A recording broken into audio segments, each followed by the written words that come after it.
The Wizard of Oz, what it really means. This appears to be a message to expose the banking cartel in America, and to let the people know that they have the power to liquidate them, and get back to Kansas, the real land and republic.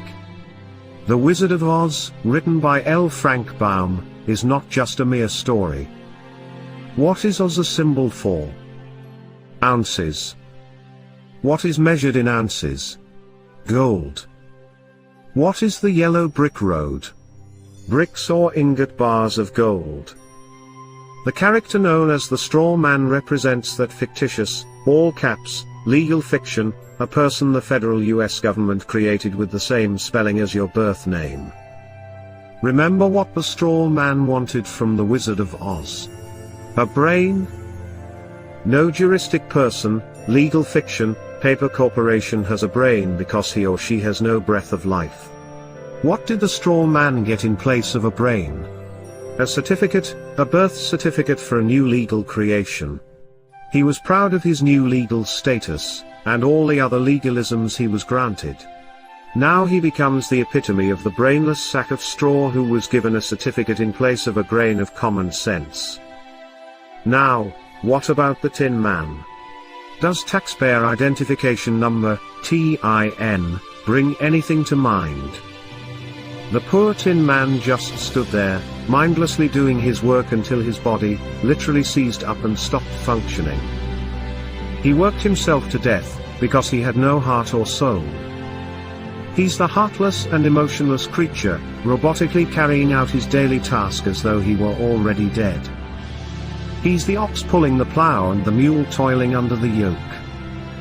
These days, his taskmasters just oil him nightly with beer, and place him in front of a hypnotic television, until his very existence no longer has any meaning or value.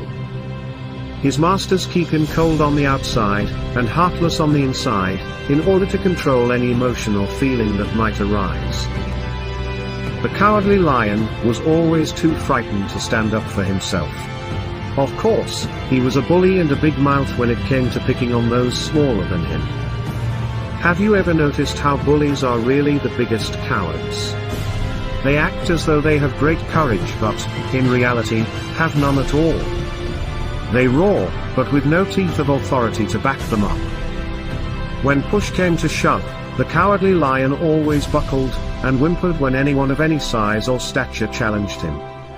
He wanted courage from the Grand Wizard, so he was awarded a medal of official recognition. Now, although remaining a coward, his official status allowed him to be a bully, but with officially recognized authority, and not at all unlike the attorneys, who hide behind the courts. What about the trip through the field of poppies? Did you notice how this had no narcotic effect on the straw man who had no brain, or the Tin Man with no heart or soul? They weren't real people, so drugs could not influence them. The Wizard of Oz was written at the turn of the century, so how could the author have known America was going to be drugged?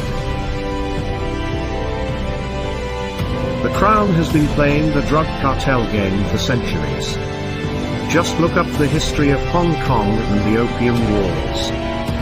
The Crown already had valuable experience conquering all of China with drugs, so why not the rest of the world? What was the Emerald City? The Federal Reserve System.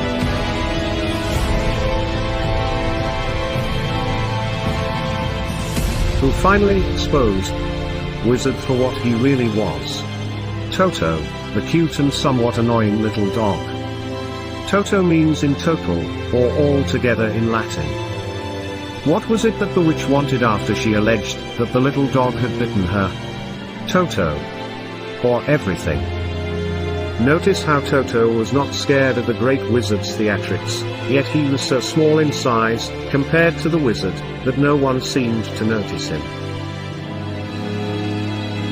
The smoke, flames and holographic images of Oz were designed to frighten people into doing as the great wizard commanded. But Toto simply padded over, started barking until others paid attention to him and came to see what the barking was about. Who was behind the curtain?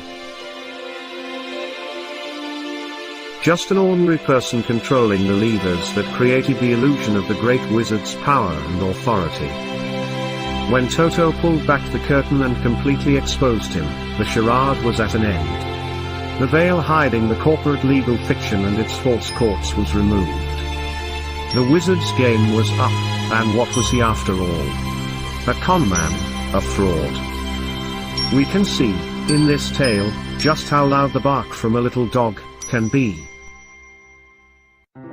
Most of us remain silent and wait to be given whatever food and recognition, if any, by our legal masters.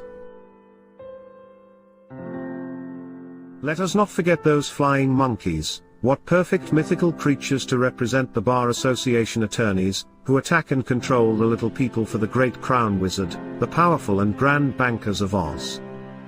How, finally, was the evil witch destroyed? Pure, clean water? Liquidation. How did Dorothy finally get home? She simply clicked her heels. She always had the power, and so do we. What would it take to expose the wizard for what he is? We each need only a brain, a heart and soul, and courage. Then, and perhaps of the greatest importance, we need to learn how to work together.